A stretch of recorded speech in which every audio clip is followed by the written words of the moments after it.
All right, Chris, thanks. Well, with mortgage rates on the rise and home sales down a little bit, home improvement stores are seeing an increase in customers right now.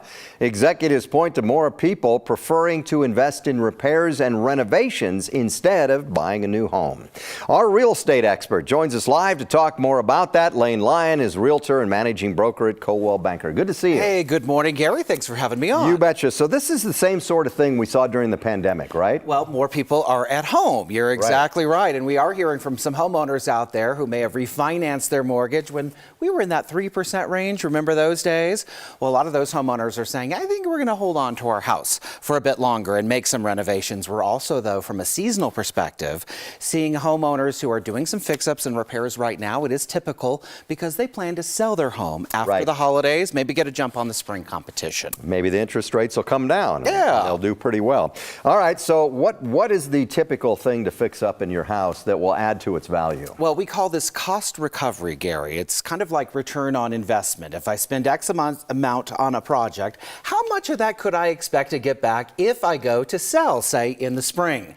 Well, we've got a list here for you, and we're going to start with the flooring, Gary. If you take a look at your flooring, refinishing the flooring actually will give you a 147% return. Wow. Not too bad. That's good, yeah. Replacing the flooring, 118%. So again, floors are a good place to start. How about the insulation? Always a good thought. You'll get 100% of your return there.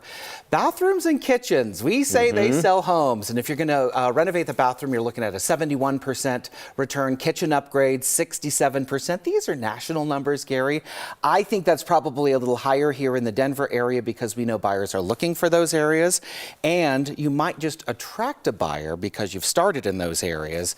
Certainly in this market, not a bad idea. Take the orange countertops out of the kitchen. I remember Harvest Gold when my parents bought their home when I was growing up. Yeah. Yep.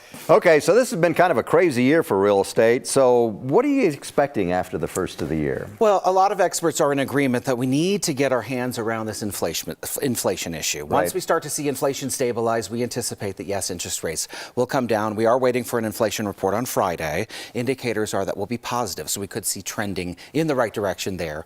But I will also say here locally, I anticipate demand for housing to go up again, not quite like we saw earlier this year. That's going to be good for values, and that means, bottom line, if you're looking to buy a home, prices are going to still go up. That's my, just looking at the indicators. Yeah. You can always refinance that rate you don't like right now when rates come down, and some experts are saying we could see 5% range about mid-year next year, and that's normal, Gary. So this might be a good time to get into it. Or some projects. I know someone who might have a little extra time on his hands coming up. So. That is true. Yeah. Start with the floors. I've got the list, man. I've got the list. Good to see you, Lane. Thank you, Gary. Good luck to you. Thank you. I appreciate it. Absolutely. You know, I've stayed in TV for so long because unlike you, I couldn't think of something else I'd be good at. Oh, hey, we got a few ideas. Maybe you should get your license. Really. All right. Thanks, Lane. Sure.